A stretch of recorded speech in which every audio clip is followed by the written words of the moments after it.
In this paper, we included 439 patients, of which we found a cause of trigeminal neuropathy in 180, or about 41%.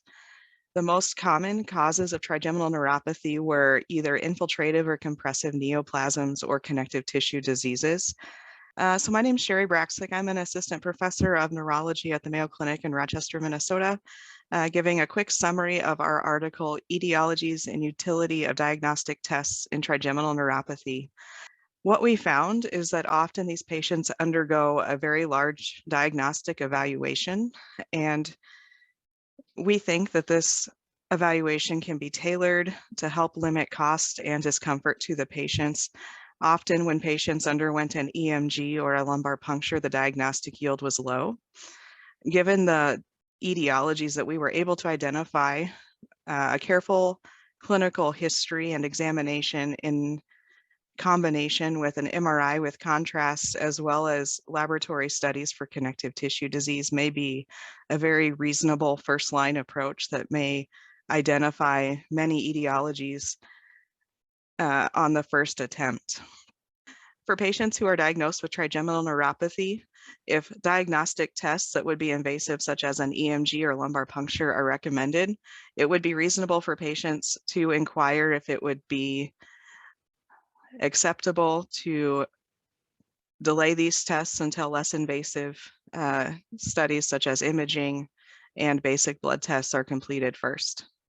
Our hope is with these findings is that bedside providers can help tailor their clinical evaluation to limit cost to the patient and prevent unnecessary and sometimes uncomfortable diagnostic tests.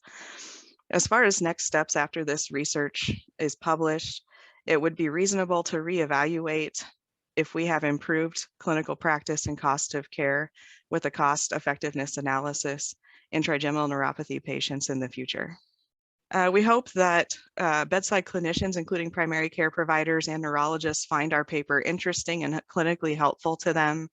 We invite them to read our findings in more detail to discuss the overall etiologies that we were able to identify and the diagnostic yield of the many tests that are sometimes ordered in this situation. We hope you found this presentation from the content of our website valuable. Our journal's mission is to promote the best interests of patients by advancing the knowledge and professionalism of the physician community. If you are interested in more information about us, our homepage is www.mayoclinicproceedings.org. There you'll find access to information for our social media content, such as additional videos on our YouTube channel or journal updates on Facebook. You can also follow us on Twitter. More information about healthcare at Mayo Clinic is available at www.mayoclinic.org. This video content is copyrighted by Mayo Foundation for Medical Education and Research.